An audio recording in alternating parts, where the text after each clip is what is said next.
2 minute में उसने औकात याद दिला दिया ईरान ने। आपने देखा होगा जिस तरीके का आयरन डोम का पूरा एक प्रोपेगेंडा पूरी दुनिया में फैलाया गया था कि इजराइल पे कोई वार नहीं कर सकता, तो ईरान ने उसे भेद दिया, तोड़ दिया और बताया कि इजराइल की औकात क्या है और कहां तक हमारी जद में है। कल आपने यही देखा और इसी वजह से लोग खुशियां मना रहे हैं कि ईरान उनकी हिमायत में खड़ा है और ईरान इतनी ताकत रखता है कि इजराइल को घर में मिसाइल गिरा सकता है, फोड़ सकता है। लेकिन प्राइम मिनिस्टर ऑफ इजराइल की बात की जाए, नेतन्याहू की बात करें, तो वो चुप नहीं बैठने वाले हैं और वो भी इसका जवाब देंगे। तो ये पुरानी बात नहीं है, आप भी जानते हैं, मैं भी जानता हूँ, सभी लोग जानते हैं कि ईरान जो है करबला को मानने वाले लोग हैं। वो ना मारने से डरते हैं ना मरने से डरते हैं। शहादत उनकी मीरास है। वो सामने वाले वो कहते हैं कि जब हमने अल्लाह अकबर कह दिया, सबसे बड़ा अल्लाह है, फिर हमारी नज़र में कोई सुपर पावर नहीं है। तो नेतन्याहू दिखाएं अपनी ताकत और लड़ें ईरान से। अब जब उन्होंने शुरू किया है तो समेटें इस रायते को जो उन्होंने फैलाया। ईरान तैयार है उन्हें उसी की तरह से आवाज़ देने के लिए, जवाब देने के लिए। और नेतन्याहू को सबसे बड़ा जो झटका यही लगा है कि उन्होंने अपना एक ओरा बना रखा था पूरी दुनिया में कि देखो हम सुपर पावर हैं, और उसका भूत कल ईरान ने उतार दिया। लगातार दूसरी बार उसने मिसाइल मारी है, एक बार पहले भी वो मार चुका है और कल भी उसने औकात याद दिलाई है कि तुम्हारी कोई औकात नहीं है हमारे सामने। लेकिन से लगातार आप देख रहे हैं कि फलस्तीन और इजराइल का युद्ध चल रहा था, लेकिन इसी बीच लेबनान की एंट्री हुई। अब तो ईरान और इजराइल के बीच में युद्ध चल चुका है। इन सभी मुद्दों पर जो है हसन हैदर जो है काफ़ी महारत रखते हैं, जानकारी रखते हैं। इनसे बात करेंगे। जिस तरह से अभी आपने देखा कि ईरान का हमला हुआ, लेकिन इससे पहले जब इजराइल का हमला हुआ था तो लोग खुश हुआ करते थे, खुशियां मनाते थे, पटाखे फोड़ते थे। लेकिन अब जब ईरान हमला किया इजराइल पे तो लोग खुशियां मना रहे हैं। तो क्या लगता है इंसानियत के कत्ल पे खुशियां मना रहे हैं, ये कैसा है?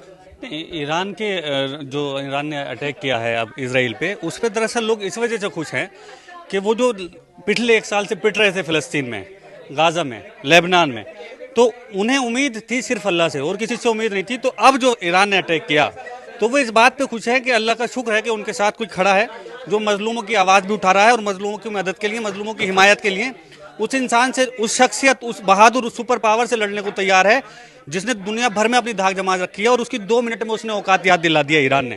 आपने देखा होगा जिस तरीके का आयरन डोम का पूरा एक प्रोपेगेंडा पूरी दुनिया में फैलाया गया था कि इजराइल पे कोई वार नहीं कर सकता, तो ईरान ने उसे भेद दिया, तोड़ दिया और बताया कि इजराइल की औकात क्या है और कहां तक हमारी जद में है। कल आपने यही देखा और इसी वजह से लोग खुशियां मना रहे हैं कि ईरान उनकी हिमायत में खड़ा है और ईरान इतनी ताकत रखता है कि इजराइल को घर में मिसाइल गिरा सकता है, फोड़ सकता है। लेकिन प्राइम मिनिस्टर ऑफ इजराइल की बात की जाए, नेतन्याहू की बात करें, तो वो चुप नहीं बैठने वाले हैं और वो भी इसका जवाब देंगे। तो ये पुरानी बात नहीं है, आप भी जानते हैं, मैं भी जानता हूँ, सभी लोग जानते हैं कि ईरान जो है करबला को मानने वाले लोग हैं। वो ना मारने से डरते हैं ना मरने से डरते हैं। शहादत उनकी मीरास है। वो सामने वाले वो कहते हैं कि जब हमने अल्लाह अकबर कह दिया, सबसे बड़ा अल्लाह है, फिर हमारी नज़र में कोई सुपर पावर नहीं है। तो नेतन्याहू दिखाएं अपनी ताकत और लड़ें ईरान से। अब जब उन्होंने शुरू किया है तो समेटें इस रायते को जो उन्होंने फैलाया। ईरान तैयार है उन्हें उसी की तरह से आवाज़ देने के लिए, जवाब देने के लिए। और नेतन्याहू को सबसे बड़ा जो झटका यही लगा है कि उन्होंने अपना एक ओरा बना रखा था पूरी दुनिया में कि देखो हम सुपर पावर हैं, और उसका भूत कल ईरान ने उतार दिया। लगातार दूसरी बार उसने मिसाइल मारी है, एक बार पहले भी वो मार चुका है और कल भी उसने औकात याद दिलाई है कि तुम्हारी कोई औकात नहीं है हमारे सामने। लेबनान में इजराइल के स्ट्राइक से हिजबुल्लाह के मेन कमांडर कहा जाए तो नसरुल्लाह की मौत हो गई। उसके बाद जो है मुसलमान जो है जगह ब जगह प्रोटेस्ट करे। कश्मीर में, अभी भारत की कश्मीर की बात की जाए, वहाँ भी प्रोटेस्ट हुआ है। वहाँ भी कहा जा रहा है कि हर घर से हिजबुल्लाह निकलेगा, हर घर से नसरुल्लाह निकलेगा। तो युद्ध वहाँ हो रहा है, उसकी आवाज़, उसकी गूंजे भारत में चल रही है। देखिए आजकल क्योंकि जो दौर है वो दुनिया सिमट गई है सोशल मीडिया में, किस कोने में क्या हो रहा है सबको पता रहता है। पिछले 1 साल से फिलिस्तीन को किस तरह मार रहे थे, गाजा में क्या हाल इन्होंने करा, उसकी मदद कर रहा था हिजबुल्लाह का सुप्रीमो जो थे हसन नसरुल्लाह साहब। तो अब उसी से खिस्से आके, क्योंकि हमास की लगातार मदद हसन नसरुल्लाह कर रहे हैं, तो ये हमास को मिटा नहीं पा रहे थे। वही वजह थी, वही खिस्साहट थी जो इन्होंने वहाँ पे स्ट्राइक की। उन्हें पता थी कि जब तक ये हसन नसरुल्लाह सलामत हैं, जब तक हम अपनी कामयाबी को नहीं पहुँच सकते, इसलिए हसन नसरुल्लाह पे एक स्ट्राइक हुई। और वो जो स्ट्राइक हुई, आप भी जानते हैं किस तरीके का वो हमला था, कितना मतलब 80 मिसाइल उन्होंने मारी हैं उस जगह पे। मतलब 60 फुट नीचे गड्ढा कर दिया, जब भी हसन नसरुल्लाह तक इनकी मिसाइल नहीं पहुंची है। आप देखिए उनकी बॉडी पे एक भी कहीं खुरेच नहीं है। वो जो धुआं उठा, जो गुबार बना, उससे या कहो कि जो धमक होती है उससे हार्ट बीट पे असर की वजह से उनकी मौत हुई। इसराइल से उनकी मौत नहीं कर पाया, ऑक्सीजन की कमी हुई शायद। हाँ, वो ऑक्सीजन वाला। तो इसराइल का गुरूर तो वहाँ भी टूटा। तो ये गुरूर ही टूट रहा है। ये दरअसल इन्हें सीरिया, हम ऐसे हमास फिलिस्तीन से उलझ के, जिनके पास मतलब एक रॉकेट लॉन्चर भी ठीक से नहीं है, उनको ये आयरन डोम, मिसाइल और तमाम टैंक वगैरह से मार के ये खुश होता है कि देखो मैंने हमास को धूल छुटा दिया। हमास के पास तो कुछ है ही नहीं, सिवाय वो बेचारे गरीब बच्चे, औरतें और कुछ आदमी हैं। और लगभग 46,000 के आसपास तो ये मार चुका है। तो इसने क्या मारा? उन लोगों को जिनके पास एक डंडा तक ढंका नहीं है, उन लोगों को मार के हीरो बनता है। अब जाके भिड़े ना ईरान से। इजराइल और फ़लस्तीन के बीच में जो युद्ध, इजराइल और फ़लस्तीन के बीच युद्ध शुरू हुई, तो भारत में भी कुछ लोग जो है इजराइल का समर्थन कर रहे हैं, कुछ लोग जो है फ़लस्तीन का समर्थन कर रहे हैं। तो ये दो तरह का जो स्टैंड है भारत का, भारत के लोगों का, इसको दरअसल लोगों को पता, जिन लोगों को ये पता है कि वो जो लोग मतलब जो फ़लस्तीन को सपोर्ट कर रहे हैं वो लोग मजलूमों के साथ हैं, पीड़ितों के साथ, लेकिन जो लोग इजराइल के साथ खड़े होते हैं वो लोग मेरे हिसाब से ना तो कोई खुद स्टैंड रखते हैं, और वो जो पावर होती है ना उसको सलाम करने वाले लोग हैं। लाइक उन्होंने जहाँ देख लिया कि थोड़ा सा भी मौजूदा टाइप का या करिश्मेटिक चीज़ है, मिरेकल टाइप, उसी को उन्होंने सलाम कर दिया कि ये हमारा भगवान है। तो वैसे ही उन्होंने इसराइल को मान रखा है कि हमारा भगवान है, वो सुपर पावर समझते हैं ना उसे। लेकिन उन्हें पता नहीं है कि जो मजलूमों की कहते हैं ना आह नहीं लेनी चाहिए, बद्दुआ नहीं लेनी चाहिए, वो वाला काम इस टाइम फ़लस्तीन के साथ खड़े होकर ईरान ने किया। आप देखेंगे किस तरीके से उसके अटैक से कितने लोग खुश हैं, केवल इस वजह से कि ईरान हमारे साथ खड़ा है।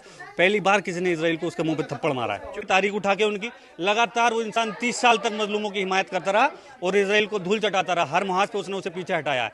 और लेकिन ये जो इन्होंने किया रॉकेट से, अपने मिसाइल से, वो 80 मिसाइल उस पर मारी तब उस आदमी को खत्म कर पाया। सोचिए जरा कितना पैसा इन्होंने खर्च किया। जैसे ये दिखा रहे हैं ऐसे तो ऐसे ही लग रहा है कि कुछ ही सेकंड में दुनिया खत्म होने वाली है, और ये सायरन ऐसे बज रहा है जैसे खुद इसराइल में बैठे हुए हैं। आप देख रहे होंगे उनको हूटर बजेंगे, एक भी बम गिरेगा, ब्रेकिंग आ रही है, ये हो रहा है। वो ऐसे तमाशा मत, कोई हल्के दिल का आदमी अगर उसे देख ले नॉर्मल, तो शायद उसे हार्ट अटैक हो जाए, बेचारे को अस्पताल जाना पड़ेगा।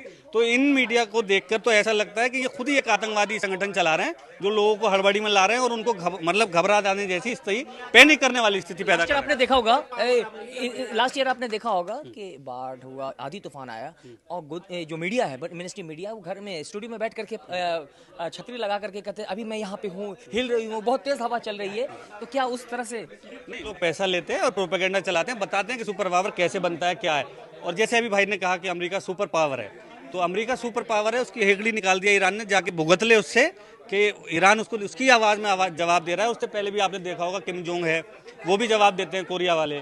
और यहाँ के फ़िलिस्तीन के बच्चों ने भी आवाज़ दी कि जाओ नेतन्याहू या जो बाइडन, तुम्हारी कोई औकात नहीं है, हम निहत्ते खड़े हैं, तब भी तुमसे आज तक मिसाइलों से ख़त्म नहीं हुए।